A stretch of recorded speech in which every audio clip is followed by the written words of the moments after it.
कि एग्जैक्टली जब हम गिग इकोनॉमी की बात करते हैं तो इसका बेसिक मतलब क्या है। साथ में हम देखेंगे कि इंडियन सिनेरियो में अभी ये कितना प्रोग्रेस में है, कि हमारे इंडिया में भी गिग इकोनॉमी जैसी कोई चीज़ है कि नहीं है। तो चलिए आगे बढ़ते हैं। दिस इज़ मी अंकित अग्रवाल, और अपडेट के लिए आप मुझे फॉलो कर सकते हैं इंस्टाग्राम, फेसबुक और ट्विटर पर। मेरे लेक्चर की हर PDF आपको मेरे फेसबुक पेज पर मिल जाएगी। तो सबसे पहले हम समझने की कोशिश करते हैं कि जो वर्ड है गिग, GIG, इसका बेसिक मतलब क्या है। देखिए, टिपिकल सेंस में अगर मैं आपको इसका मतलब बताऊं गिग का, तो ये एक तरह का जॉब होता है, a job for a specified period of time. एक पर्टिकुलर टाइम पीरियड के लिए अगर आप कोई जॉब करते हो इंडिपेंडेंटली, उसको हम कहते हैं गिग। और यूजुअली ये रेफर किया जाता था म्यूजिशियंस को। बेसिकली आपने देखा होगा किसी भी क्लब में या पार्टी में जब भी म्यूजिशियंस जाते हैं तो या 2 घंटे के लिए, 3 घंटे के लिए वो म्यूजिक बजाते हैं और अपना काम खत्म कर देते हैं। तो एक पर्टिकुलर टाइम के लिए वो अपना जॉब कर रहे हैं और एक पर्टिकुलर जॉब कर रहे हैं, तो यूजुअली उसको हम रेफर करते हैं गिग। जब हम बात करते हैं गिग इकोनॉमी की, तो ये जो वर्क है अगर इसका विस्तार काफ़ी ज़्यादा बढ़ जाता है इस तरह के कामों का, तो हम इस पूरे इकोनॉमी को हम कहते हैं कि हमारे इकोनॉमी में भी गिग इकोनॉमी जैसी जो प्रैक्टिस है वो आ गई है।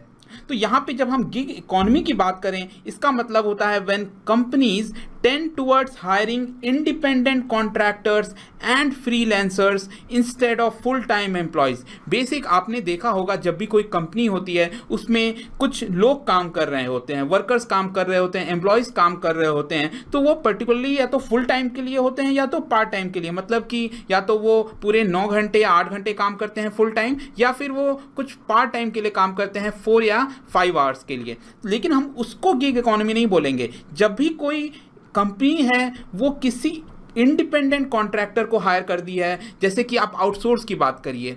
सपोज मान के चलिए कोई न्यूज़पेपर है, उस न्यूज़पेपर में आपने अक्सर देखा होगा कार्टून्स छपते रहते हैं। तो जब भी उस न्यूज़पेपर को कार्टून्स की ज़रूरत होती है तो क्या करती है, किसी इंडिपेंडेंट जो कोई कार्टूनिस्ट है उससे कॉन्टैक्ट करती है। तो वो क्या करता है, जो कार्टूनिस्ट है वो उसको एक कार्टून बना के उस न्यूज़पेपर को दे देता है। तो इस तरह की चीज़ों को हम कह सकते हैं कि वो इंडिपेंडेंटली काम कर रहा है। वो जो कार्टूनिस्ट है, जब भी रिक्वायरमेंट है उस न्यूज़पेपर को कार्टून की, वो उससे कांटेक्ट करके और वो ले लेता है। तो इस तरह की चीज़ों को हम कहते हैं गिग टाइप की इकोनॉमी, या फिर फ्रीलांसर्स भी उनको कहा जाता है। देखिए, ये एक तरह से टेम्पररी होते हैं, फ्लेक्सिबल जॉब होता है। और जो भी हम गिग इकोनॉमी की बात कर रहे हैं, ये सारे जॉब इन सारी इकोनॉमी में काफ़ी ज़्यादा कॉमन होते हैं। लेकिन ध्यान रखिएगा, ये जो गिग इकोनॉमी है ये अंडरमाइन करती है ट्रेडिशनल इकोनॉमी को। ट्रेडिशनल इकोनॉमी से मेरा मतलब है कि एक प्रॉपर कंपनी सेटअप है, उसके अंदर फुल टाइम लोग जॉब कर रहे हैं, और आपने देखा होगा कि उनका जो मेन फोकस होता है उन सारे एम्प्लॉयज़ का, वो होता है लाइफ टाइम करियर। जब भी वो जॉब कर रहे होते हैं वो अपना लाइफ टाइम पूरे करियर के बारे में सोचते हैं कि क्या वो उस कंपनी में बिताएंगे।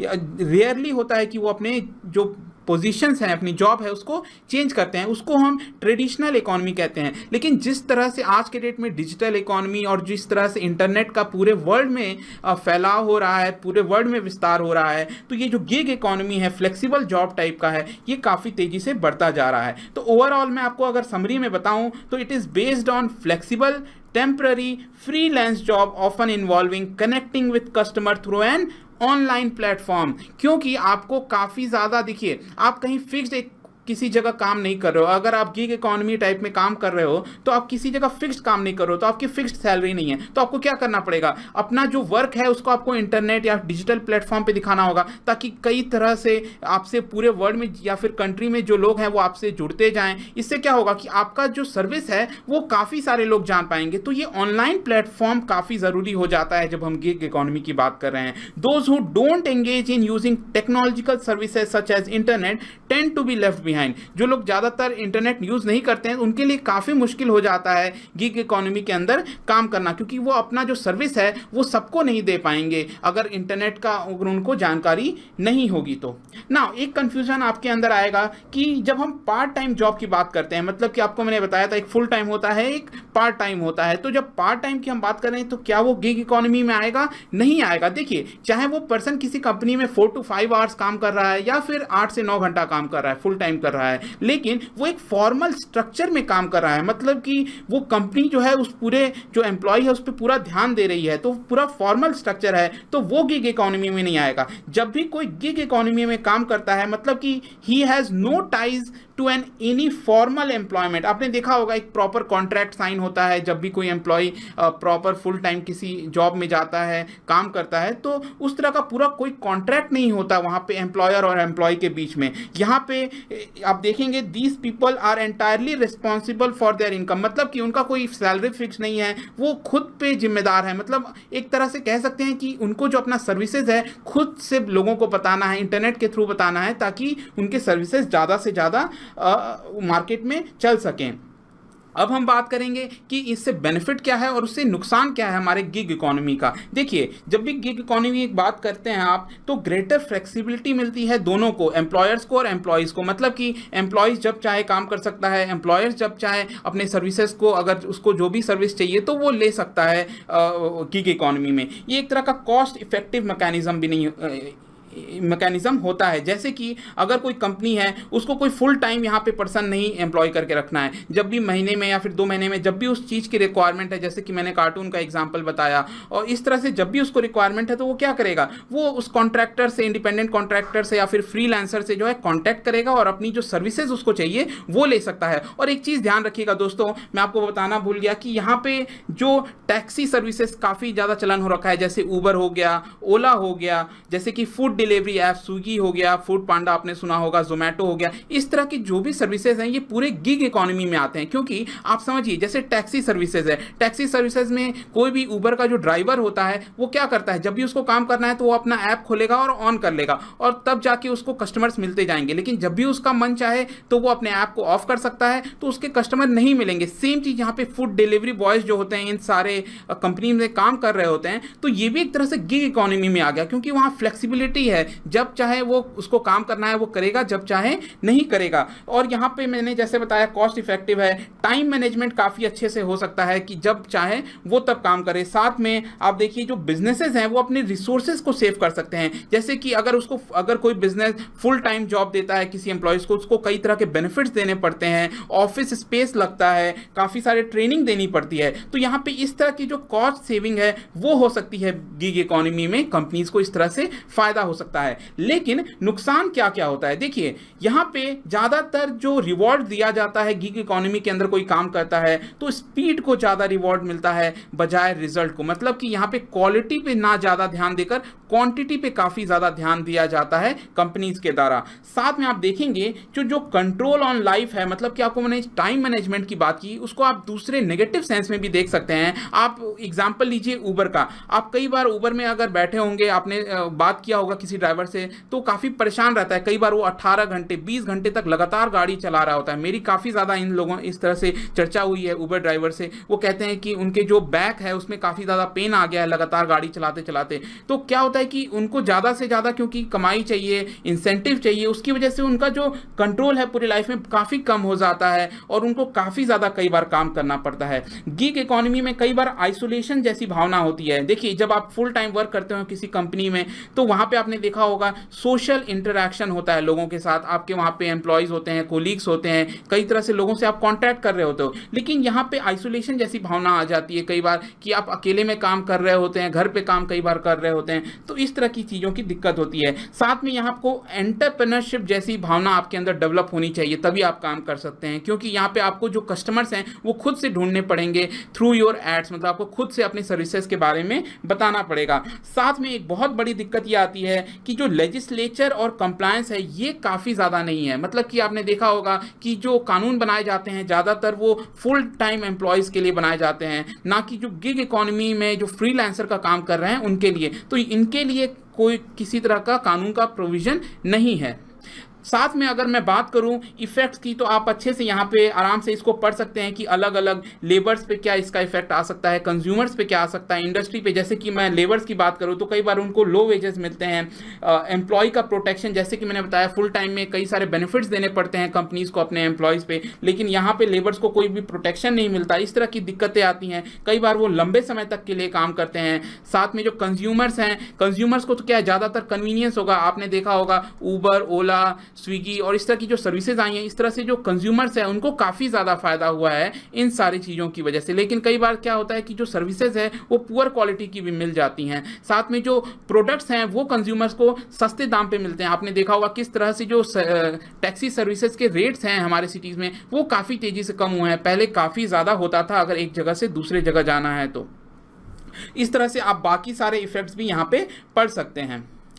यहाँ पे एक और बहुत इंपॉर्टेंट चीज़ें मैं बताऊंगा आपको कि एक सर्वे कराया गया था कि किस तरह से जो गिग इकोनॉमी पे लोग काम कर रहे हैं, कई बार इंश्योरेंस काफ़ी बड़ा मैटर होता है जो फुल टाइम या फिर पार्ट टाइम वर्कर्स को मिलता है। लेकिन गिग इकोनॉमी में आप देखिए एक सर्वे कराया गया जहाँ पे 75% are not getting medical insurance, मतलब कि क्योंकि उनको खुद से अपने आप को इंश्योरेंस कराना पड़ेगा, कंपनी करा के नहीं देगी, तो यहाँ पे 75% लोग मेडिकल इंश्योरेंस नहीं करवाते हैं, वो इग्नोर कर देते हैं इस तरह की चीज़ों को। रिटायरमेंट की सेविंग्स है वो 68% लोग नहीं कर पाते हैं इसमें, क्योंकि उनको कई बार ओवर कॉन्फिडेंट होते हैं, वो सोचते हैं कि कमा लेंगे वो, क्योंकि जितना ज़्यादा वो काम करेंगे उतना उनकी इनकम होती है गिग इकोनॉमी में। साथ में जो डिसेबिलिटी इंश्योरेंस है 86% वो भी नहीं मिलता, लाइफ इंश्योरेंस भी कई लोग नहीं कराते हैं, करीब 80% 87% लोग। तो इस तरह की कई बार आप दिक्कत देख सकते हैं यहाँ पे। अब हम आते हैं अपने जो पूरे वर्ल्ड में इसका विस्तार है वो क्या हुआ है कि नहीं हुआ है। स्पेशली आप देखेंगे जो डेवलप्ड नेशंस हैं, स्पेशली जहाँ पे इंटरनेट का पेनिट्रेशन बहुत ज़्यादा है, डिजिटल का पेनिट्रेशन बहुत ज़्यादा है, उस तरह की इकोनॉमी में काफ़ी ज़्यादा गिग इकोनॉमी आप पाएंगे। जैसे कि यूएस में एक सर्वे कराया गया था बाई कैरियर बिल्डर 2017 फोरकास्ट का, यहाँ पे पाया गया 2016 में करीब 55 मिलियन अमेरिकन जो हैं वो वर्क कर रहे हैं एज अ फ्रीलांसर, मतलब as a gig economy type का स्ट्रक्चर है जहाँ पे वो काम कर रहे हैं, अराउंड 55 मिलियन अमेरिकन। और ऐसा माना गया उस सर्वे में कि बाई 2020 अराउंड जो टोटल वर्क फोर्स जो लोग काम कर रहे हैं यूएस में उसमें से 43%, देखिए दोस्तों काफ़ी बड़ा नंबर है ये, 43% लोग एक तरह से हम कह सकते हैं कि फ्रीलांसर की तरह काम करेंगे, एक तरह से गिग इकोनॉमी के स्ट्रक्चर में काम करेंगे। अगर मैं आपसे इंडिया की बात करूं स्पेसिफिकली कि इंडिया में क्या सिचुएशन है, तो इस समय आप देखेंगे कि 1 in 4 फ्रीलांसर जो भी ग्लोबली में काम कर रहे हैं, पूरे वर्ल्ड में काम कर रहे हैं, तो 4 में से 1 फ्रीलांसर जो है वो इंडिया से है कहीं ना कहीं।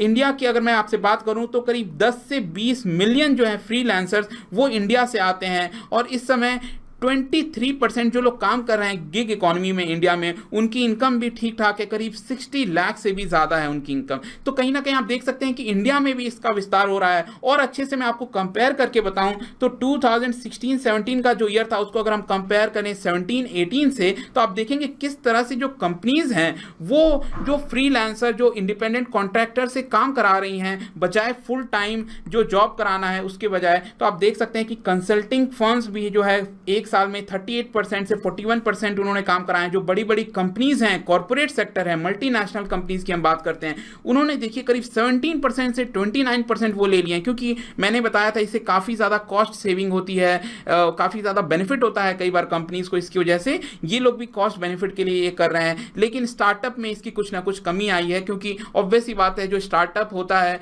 वहाँ पे स्टार्टिंग में लोग खुद काम करते हैं, फिर धीरे धीरे अपना फुल टाइम जॉब भी यहाँ पे रखने लगते हैं। इस पे ऑलरेडी मैंने एक लेक्चर बनाया हुआ है कि जो रिसेंट सर्वे हुआ था स्टार्टअप पे, तो दिल्ली एनसीआर में सबसे ज़्यादा स्टार्टअप खुले हैं, वो आप एक बार देख लीजिएगा। साथ में दोस्तों यहाँ पे कुछ आर्टिकल्स आए थे, मैं उसके बारे में आपसे डिस्कस करना चाहता हूँ। यहाँ पे आप देख सकते हैं हिंदू का आया था, that is the gig economy is creating lakhs of job but workers don't see a future. ये काफ़ी बड़ी बात है। देखिए काफ़ी सारे लोगों को, स्विगी आपने देखा है, उबर, ओला, जिस तरह से विस्तार हुआ है पूरे हमारे देश में, काफ़ी ज़्यादा लोगों को नौकरी मिली है इसके थ्रू, लेकिन जो उनकी कंसर्न है जॉब सिक्योरिटी की, उससे वो कहीं ना कहीं चिंता में है। उसमें ये बताया गया है, जो उनसे पूछा गया था कि क्या क्या प्रॉब्लम्स आती हैं, तो जैसे कि आप देखिए जो कॉन्ट्रैक्ट्स है कंपनीज के साथ, इन सारे जो वर्कर्स काम करते हैं, तो वो काफ़ी ज़्यादा कॉम्प्लेक्स है। जैसे कि इंसेंटिव्स की मैं आपको बात करूँ, आपने कई बार देखा होगा उबर ओला के जो ड्राइवर्स हैं वो कई बार हड़ताल पे चले जाते हैं, क्योंकि इंसेंटिव्स में लगातार चेंज किया जाता है उन कंपनीज के द्वारा, तो उसकी वजह से काफ़ी ज़्यादा परेशान रहते हैं। जो लैक ऑफ कंट्रोल ओवर, कई बार टारगेट्स ऐसे दे दिए जाते हैं उनको, दिन में कई बार ऐसे 10 ट्रिप्स या फिर आई डोंट नो 20 ट्रिप्स, इस तरह से उनको करना होता है, तो टारगेट्स कई बार अनरियलिस्टिक होते हैं, जिसकी वजह से वो उसको अचीव नहीं कर पाते और उनकी इनकम कम हो जाती है। और ऑलरेडी मैंने आपको बताया था वो लोग कई बार 12-12 घंटा से भी ज़्यादा काम कर रहे होते हैं, इनफैक्ट 18 घंटा 20 घंटा लगातार वो कई बार काम कर रहे होते हैं।